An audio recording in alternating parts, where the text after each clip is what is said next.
नमस्कार। आज 30 जून 2026 दिन मंगलवार है। मैं हूं आपका साथी और आप देख रहे हैं MP25 लाइव न्यूज। आइए सबसे पहले नजर डालते हैं आज की 5 बड़ी और सबसे महत्वपूर्ण सुर्खियों पर। फिर जानेंगे मध्य प्रदेश की सभी बड़ी और जरूरी खबरें विस्तार से। आप कहां से हमें देख रहे हैं, कमेंट कर जरूर बताएं। आज की 5 बड़ी सुर्खियां। मध्य प्रदेश में जुलाई से बड़ा बदलाव। इंदौर, भोपाल, जबलपुर में शुरू होगी PME बस सेवा। सड़कों पर दौड़ेंगी 350 अत्याधुनिक इलेक्ट्रिक बसें। रेल यात्रियों को बड़ी सौगात। 1 जुलाई से कानपुर मदुरै स्पेशल ट्रेन शुरू। भोपाल बीना इटारसी से मिलेगा सीधा कनेक्शन। खंडवा में वन विभाग की बड़ी कार्रवाई। 600 अधिकारियों ने 200 एकड़ जंगल भूमि को अतिक्रमण से कराया मुक्त। मुख्यमंत्री मोहन यादव पर लगे जमीन सौदे के आरोपों को लेकर कांग्रेस में मतभेद। दिग्विजय सिंह और जीतू पटवारी के अलग अलग बयान। 2 लाख सरकारी कर्मचारियों के प्रमोशन की तैयारी तेज। कोर्ट का फैसला आते ही खुल सकता है पदोन्नति और नई भर्तियों का रास्ता। अब समाचार विस्तार से।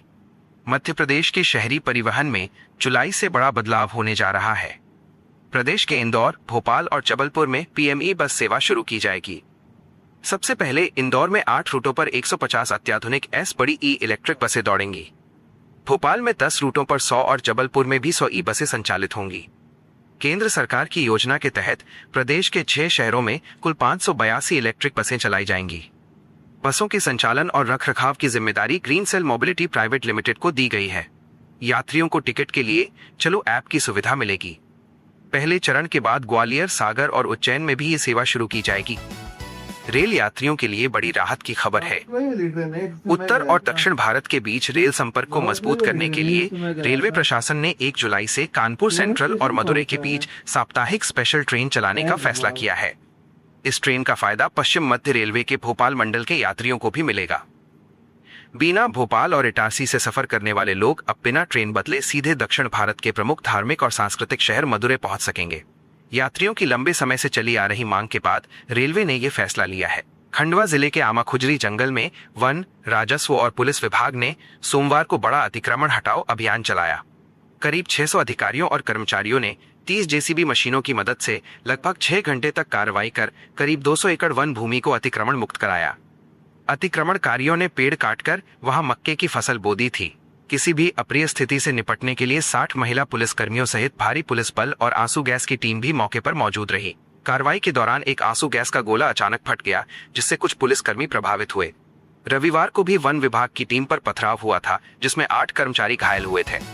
मुख्यमंत्री पर 500 करोड़ रुपए की जमीन सिर्फ 1 रुपए में ट्रस्ट को देने के आरोपों को लेकर मध्य प्रदेश कांग्रेस में मतभेद खुलकर सामने आ गए हैं।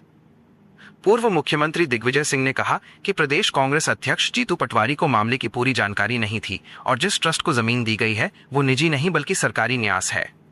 वहीं जीतू पटवारी अपने आरोपों पर कायम है और उन्होंने कहा कि मुख्यमंत्री को पूरे मामले पर जवाब देना चाहिए।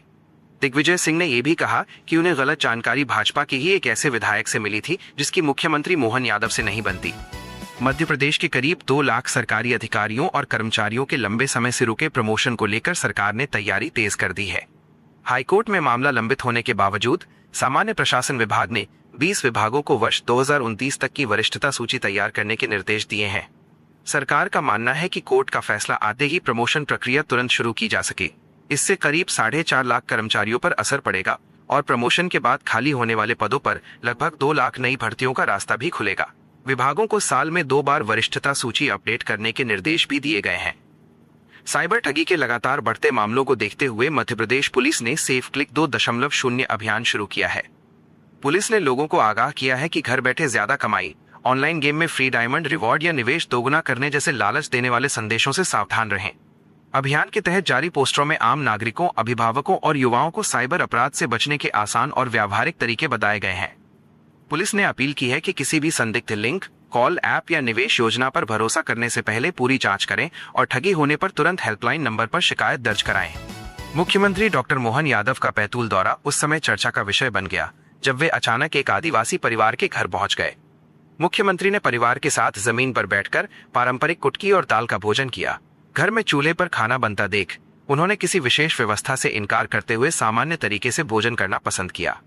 इस दौरान उन्होंने परिवार के सदस्यों से आत्मीय बातचीत की, बेटी की शादी और घर की अन्य परिस्थितियों की जानकारी ली। उनके साथ प्रदेश भाजपा अध्यक्ष हेमंत खंडेलवाल भी मौजूद रहे। मुख्यमंत्री का ये सहज और सरल व्यवहार लोगों के बीच चर्चा का विषय बना हुआ है। मध्य प्रदेश सरकार ने दिव्यांगजनों को आर्थिक रूप से मजबूत बनाने के लिए बड़ा फैसला लिया है। सामाजिक न्याय एवं दिव्यांगजन सशक्तिकरण विभाग ने राज्य दिव्यांगजन निधि के संचालन के नए दिशा निर्देश जारी किए हैं। इस योजना का उद्देश्य खेल, कला, संस्कृति और शिक्षा के क्षेत्र में उत्कृष्ट प्रदर्शन करने वाले दिव्यांगजनों को आर्थिक सहायता उपलब्ध कराना है। अब प्रतिभाशाली दिव्यांगों को सहायता के लिए बार बार सरकारी कार्यालयों के चक्कर नहीं लगाने पड़ेंगे। विभाग का कहना है कि इस योजना से प्रदेश के दिव्यांग खिलाड़ियों और प्रतिभाओं को राष्ट्रीय और अंतर्राष्ट्रीय स्तर पर बेहतर अवसर मिलेंगे। मध्य प्रदेश में मानसून पूरी तरह सक्रिय हो गया है। सोमवार को प्रदेश के 12 जिलों में अच्छी बारिश दर्ज की गई। छिंदवाड़ा में गरज चमक के साथ झमाझम बारिश हुई, जबकि देवास में तेज आंधी के बाद आधे घंटे की बारिश से खेतों में पानी भर गया। महू में बारिश के बाद पाताल पानी झरने पर बड़ी संख्या में पर्यटक पहुंच गए। इंदौर, गुना, बालाघाट, शिवपुरी, जबलपुर, खरगोन, राजगढ़, सीधी, खंडवा और सीहोर में भी बारिश से लोगों को गर्मी से राहत मिली। मौसम विभाग के अनुसार आने वाले दिनों में प्रदेश के कई हिस्सों में भारी बारिश का दौर जारी रहने की संभावना है। मध्य प्रदेश के 3000 से अधिक व्यावसायिक प्रशिक्षकों ने अपनी विभिन्न मांगों को लेकर भोपाल के अंबेडकर पार्क में प्रदर्शन किया। प्रशिक्षकों का आरोप है कि केंद्र सरकार प्रति प्रशिक्षक 25,000 रुपए का बजट देती है, लेकिन उन्हें केवल 20,000 रुपए ही मिलते हैं। उनका कहना है कि पिछले 10 वर्षों से वेतन में कोई बढ़ोतरी नहीं हुई है।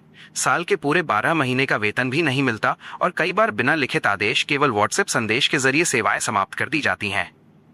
शाम करीब 5 बजे प्रशासन ने प्रदर्शन समाप्त कराते हुए कई प्रशिक्षकों को हिरासत में ले लिया।